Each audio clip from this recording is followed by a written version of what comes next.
Ladies and gentlemen, through Reverend Sharpton's address, we now know that the black youth of the 1960s here and in the US has brought about formidable changes in our attitude towards ourselves. We are grateful to this generation. In the words of Chancellor Williams, there is no grounds for despair and much ground for faith if we understand that total liberation will be slow even with the best of efforts. Reverend Sharpton, if you are listening to this talk, we need a united leadership for the black world. A leadership that understands the cultural sources that have produced leaders such as Steve Biko. A leadership that is not ignorant of the true history of black people. A leadership that appreciates the achievements of black people as builders of one of the first civilizations on earth. A leadership that awakens black people to think and to think together. A leadership that respects human life. We need unity across the black world. It must not be unity for the sake of unity. It must be unity for great achievements.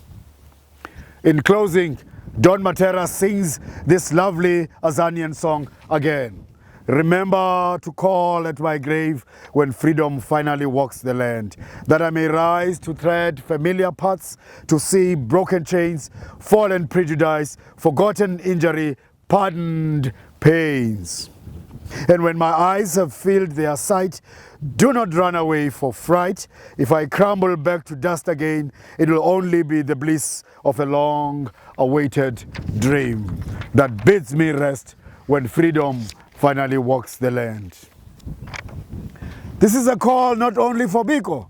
Don Matera must have been thinking about many other people who lie in these graves. He must have thought of the unpublished books that are buried in the bosoms of important people in this cemetery.